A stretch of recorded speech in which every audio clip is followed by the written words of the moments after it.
اندام مکتب سیاسی پارتیا دموکراتا کردستانی سوریه نشد سازا میوانی منه دنباش که نشد یک سرش وی دست پی بکم کو ترکیه آمده کاریا اپراسیونه که لحنبری روجاوایی کردستانی دکم گلو بنما یکش بوی وی که هیگو ترکیه اپراسیونه که همبری روجاوا دکم دەستپێکە دەسڵاو ڕێز بۆتا و هەمی تەماشاوانی هێژار کەک ژەمال بەحەقیقەت دەبێ مژارەهاناکێدا هەگەر مرۆڤ باشێک تەماشا بکێت وێ مژارێت تێ مرۆڤ دابەش بکێت سەردە ئالیان ئالیک ژێ گرێدایە ئەگەر هات و ئەو دەرباسبوون چێ بۆ دزل هێزن مەزن بە گرێدایە ئەوا ژێ ڕووس و ئەمریکان ئالیک ژێ منتیقێک ژێ جهێ نفوزێن رووسیە و ئەوەیان دەزانن وەکو تیلکیژان هەرێمەیە ماناتقێن گوتە عەفرینێ وێ هەرێمەیە وەکی شەڕ وەکی ترفات وەکی باندرێخانەکە و دەبەرنیژێ گرێداینە بجێهێن و ڕۆژ ئەمریکان لور کاروبارە خۆتکرد وایژی گرێداینە مەسلێن دەبەرێ بۆوانە هێزن هەسە دێروێدێ بۆوەیژی وێ مەسڵاناکێ میژارە هەناکێ دەباوەریە مەدە هەنەک ئاستانگیر پێشیاوێ ناکە هەن دەبەرێن بۆ ئیر و ڕۆژ کارێ بێژێ وەگوتی ئەمریکان لێ هەنە هەن زەحمەتی وێ هەنا ئەس باوەڕ ناکەم ترەحنیێن کەسک بۆ تورکا هەیەش بۆ مەسلێ دەرباسبوونێ دوێ وەختی هاناکێتە ji ber hinek nakokîn di navêna Amerîkana û Tirka de jî hene ser gelek melefatên cuda cuda bi wê jî turehmiya kesk ez bawer nakim divê mijara hanakê de hebe deverê dî heger mirov bibêje heger derbasbûnek jî çê bibe ew derbasbûna hawenekê wê girêdayî bê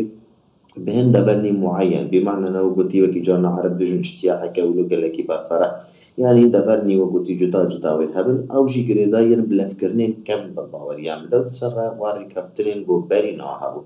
eger tê bîrata berî niha jî wextê got hengî Türk hin herêmên Kurdî dagirker kirin û paşwêra wegotî ew mesela şer şûn ketiya jî hat rawestandin hinek levkirinên siyasî di navêna Rûsa de hebûn hinek levkirinên siyasî di navêna yên Rûsa û Tirka de hebûn û Amerîkana û Tirka de hebûn ew levkirinê hanakê girêdayî bûn bi hin tuşt nebe yek jê mesan dûxistina PYD ya PKK ya Qesedê ev hêzin ser PKK ve hemî ji der dûxistina wanakê sînor 2 kilometra di do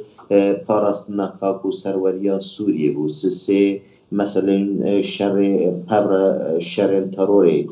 yani hin mijar 10 nokta hebûn